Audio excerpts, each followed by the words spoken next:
How did I become a CRM archaeologist?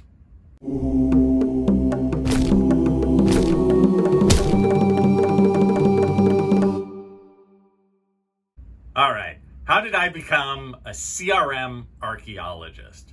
So this is the professional side of archaeology, right? We think of it as the business side of archaeology.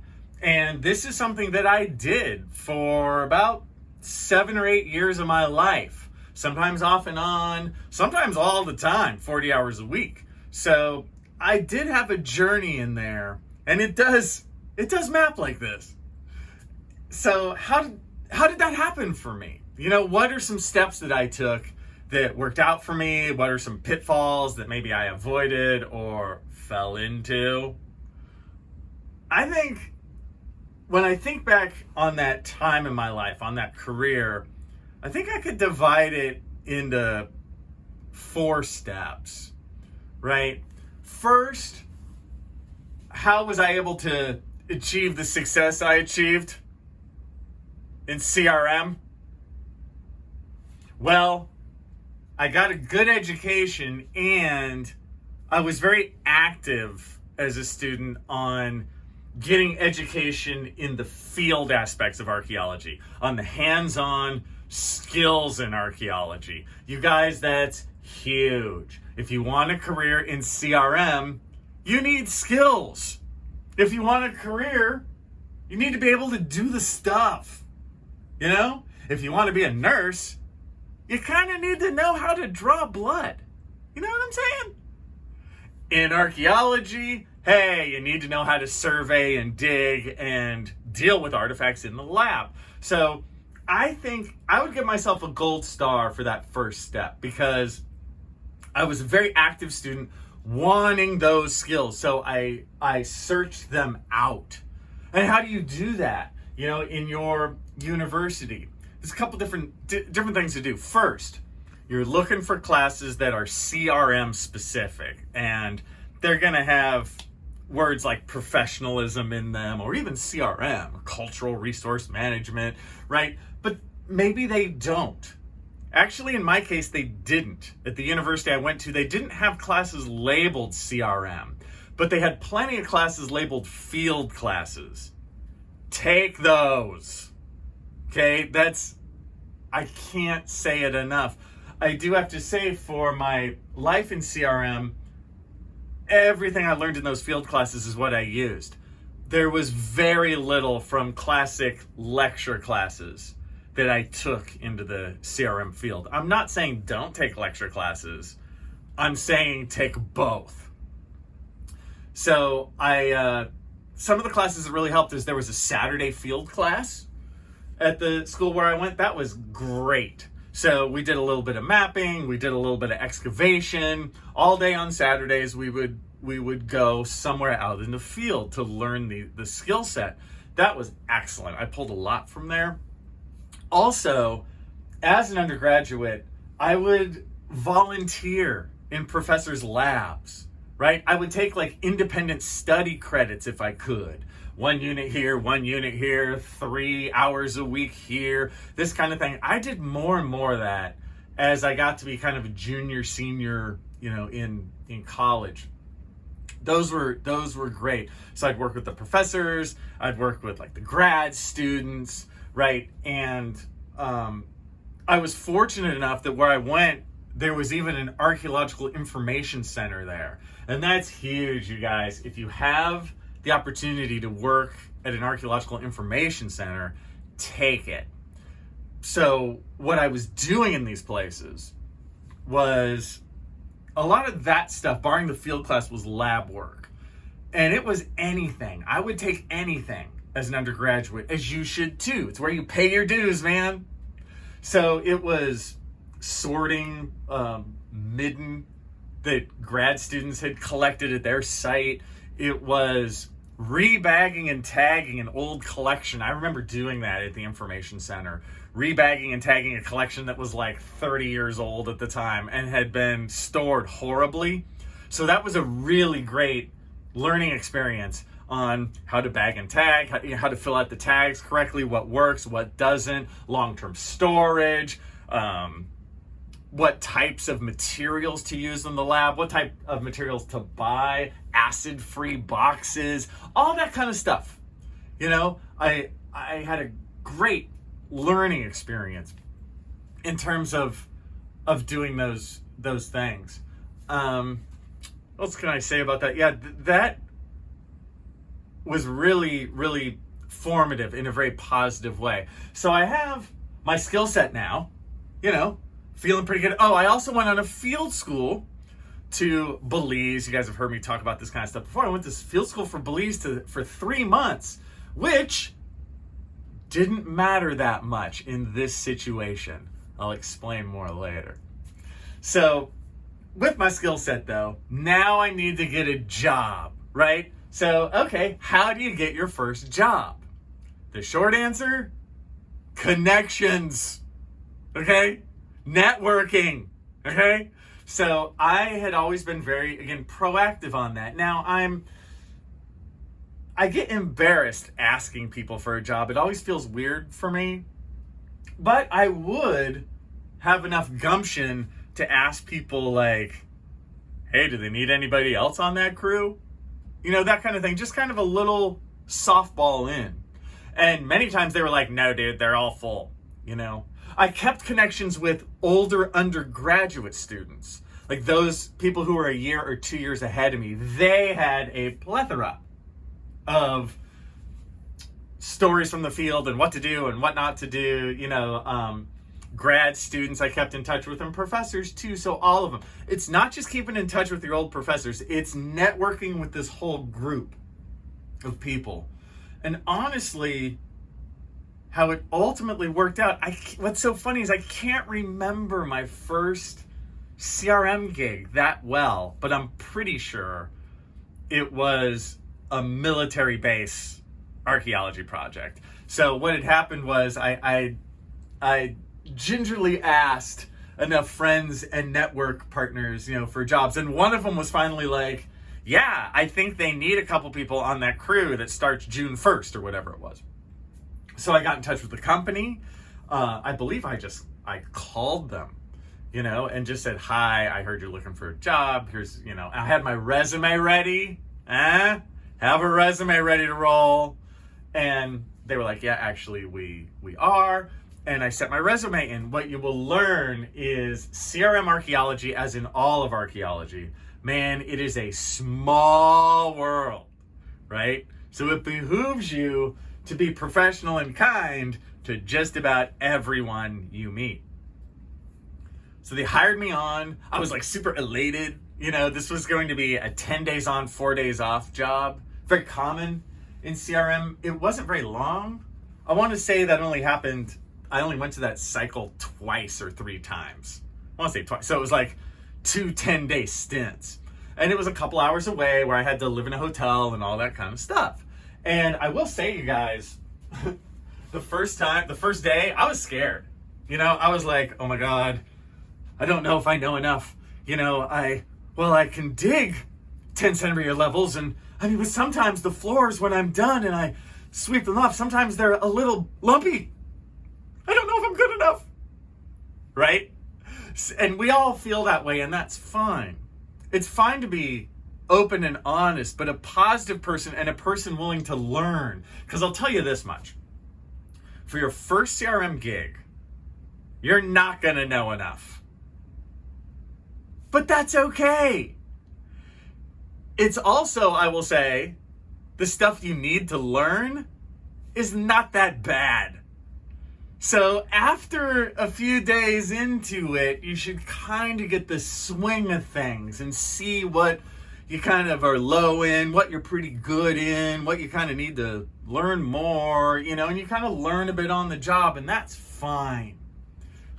I did plenty of that. And it's not just the excavation or the archaeology itself or the filling out of the paperwork. It's like, oh, where do I park my car at the hotel? Okay, what time does the crew meet? Okay, how do I meter out my day so I don't get too tired, so I don't get too hot, make sure I'm in the shade enough, make sure I bring enough water, all that kind of stuff, right? That's a huge portion. Archaeology is just a bit of it, right? There's more there. And ultimately, all that stuff, you need to be a professional That's what separates you from everyone else. So on that first gig, I was a professional. I got up on time. I wasn't drunk or stoned or hungover. I had my paperwork ready. I had my backpack. I had sunscreen. I had a hat ready. I had all the stuff. I'm ready for my day. If I didn't understand something, I would ask someone in a professional manner. Oh, hey, I don't actually quite know how to run the transit in this way. Could you show me? People appreciate that. Professionals appreciate that. Sometimes you're not going to work with professionals and they'll give you guff about it or try to make you feel bad, but that's an indication that maybe the company is not that great. And my first gig, what I did learn, it was a big CRM firm. They were all right, which is fine in the beginning. You take what you can, but that's part of the learning experience too.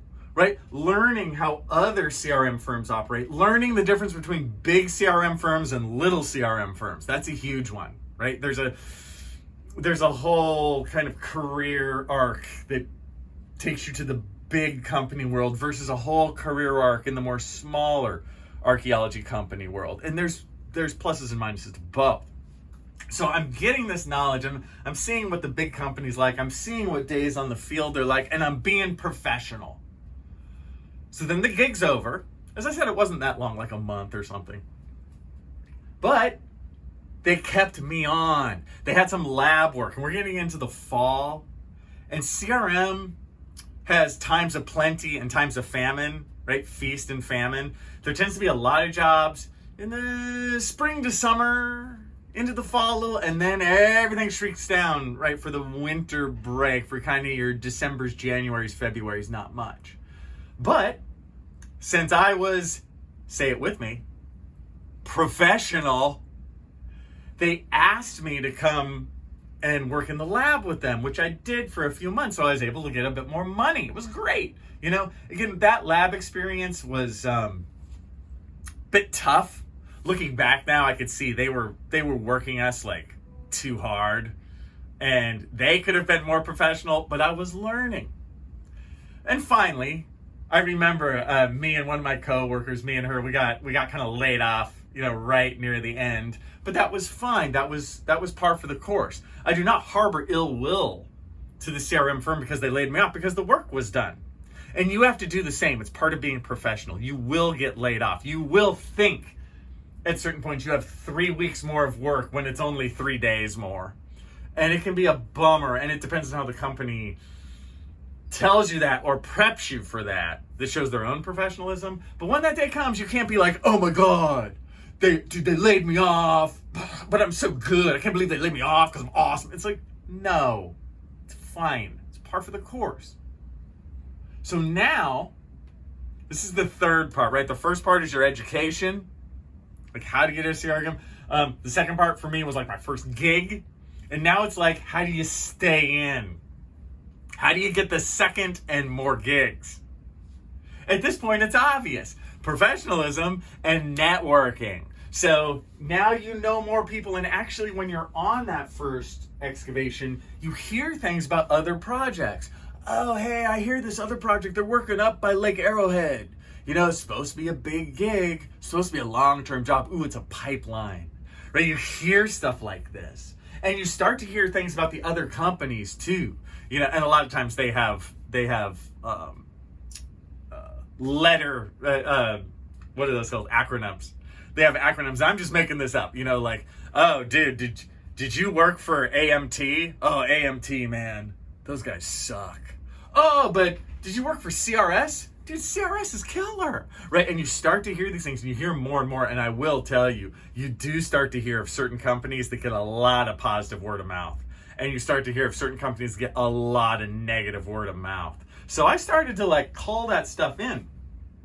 One thing I didn't do that you guys should do, write it down, right? Keep a little notebook. I did keep a bit of a journal from time to time, which is excellent. You should.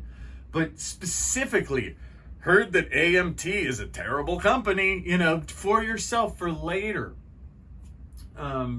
Very, very important. So in this small world of networking, you'll get your next job if you are talking to these people, and then you can like send your resume to the next company or get in touch with them when you know your first job's kind of winding down, time to move on. That's what CRM's about. It's rarely, sometimes, but it's rarely about working at one company for years and years and years. It's much more like you kind of have 7 irons in the fire and one of them is always kind of getting hot. So at this point in my career, I focused on one small CRM firm, and I was like, all right, I want to get a full-time job with those guys.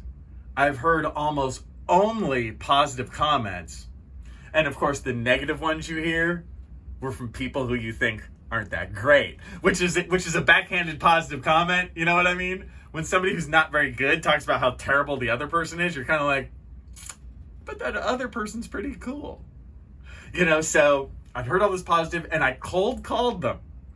And I was like, hi, I'm looking for CRM work. I wonder if you guys have anything open. And they told me a couple things. They told me to send a resume, which I'm like, okay, I have my resume all ready to go. I sent it, but they also started to ask me just a couple things about myself. Again, very professional on the phone. They had good phone manners. You guys, it's stuff like that. I don't care how fast you can spin a trowel, but I do care that you don't sound like an idiot on the phone. So they're talking to me there, and they're asking me all the right stuff on my side too. I'm like, oh, these guys sound very professional. And of course they talked about, they're like, oh, do you have any field experience? And by that point, I'd been to Belize several times. So I'm like, well, why, yes. Let me tell you about my multiple field schools and my multiple experiences in the Maya jungle in Belize. And there was sort of a moment of silence on the phone, and then they're like, yeah, do you have any local experience? And I was like, what? My Belize stories didn't work? So immediately I was like, oh yes, and there were 2 things. I was like, I had these 3 CRM gigs, several CRM gigs right here, but I also talked about my Saturday field class back in college. I'm like, and I also had this Saturday fields class with this professor, and that professor was well known and well respected. And I could tell that when I said I had that CRM class, that field school class in college, that's the thing that hooked them. They didn't even care that much. They were happy I had other CRM jobs. It's a good thing, but that I happened to have that class too, that was kind of like icing on the cake. Showed I was taking it all seriously. And they're like, okay, hey, come in 3 weeks or whatever it was. And that, when I started working for them, and that was full time, and I did that for like 2 years. That's when I really feel like, so then I became a CRM archaeologist, right? Before then, it was kind of piecemeal. I get a CRM gig, but I had other jobs too, and months would go by, and I'd be doing something else, not CRM. Ooh, then I get another CRM gig, right? But now I'm like both feet in. I'm a full-time employee. Like my tax records state, for those 2 years, I am a CRM archaeologist, and I got all kinds of good experience through them. They were very giving of their knowledge, which not all CRM firms are. Sometimes they keep you in the dark. Really sucks, because sometimes they can be kind of jealous of you in some ways. Don't take that yet, because sometimes it's you, right? But for me at that point, I was getting my master's degree. I was becoming a bit of a mover and a shaker, in local archaeology, and they could have easily kind of not taught me certain things in order to keep me down a little bit. Happens. But they were very open about that. I learned a ton about historic archaeology through them. I knew very little about historic archaeology before I got hired by them. I knew quite a bit afterwards. And that knowledge that I got from that CRM firm has really served me well over the years. Even, shockingly enough, in Belize, of all things. Another story for another time. But anyway, that was going really well. And I got to a crossroads of like, do I stay in this or not? I got accepted into a PhD program, so I chose to not. They were very understanding. They were very supportive of me. And I worked kind of part-time for them, maybe my third year with them. I'd work like Tuesdays, Thursdays or something. But then there wasn't enough work for me. And they had to basically let me go. I mean, they didn't say like, you suck, leave. But it was like, Andrew, we have no more work for a part-time employee at this point. I totally understood. I wasn't like, oh, dude, but they let go of me. Understandable. So my last kind of hurrah in CRM, there were maybe 2 more years after that where I worked part-time, 2 days a week for a handful of other CRM firms, some big, some small. I didn't care so much at that point because it was more just for the money, understandable. And I wasn't building that career as much as I was getting money and staying in the mix in order to double down a little more on the college professoring area of the world. So, and then I finally, when I got my full-time job here, I put my hard hat and orange vest and steel-toed boots away on a Friday, and then that Monday I was here, In some ways, I haven't thought of this a lot in a long time, but it really was a major portion of my life. And I tell you this just so you think of those things for yourself if you're in the CRM world, kind of how to use my experience to show you a possible pathway. You got to do pick good classes when you're getting your undergraduate degree, fields classes, skills classes, lab classes, the Archaeological Information Center, if you can hook that up at all, fantastic. Then getting your first gig through networking, right? And being professional through it so they remember you positively. Third, getting more gigs as you make your networking larger and you hear things, which you will, and you follow up with other companies, learning the ropes, learning the higher end, learning better versus worse companies, word of mouth, how long the jobs are, all that kind of good stuff. And then finally, that fourth thing, kind of learning your ultimate goal. What's your ultimate goal in CRM? I've heard that the average person stays in CRM about 5 years, and I could see that. I was kind of in it 7-ish years, sometimes very part-timey, sometimes really full-time. But these are the kind of things that you want to think about, and you can use my experience as a map for where you want to go.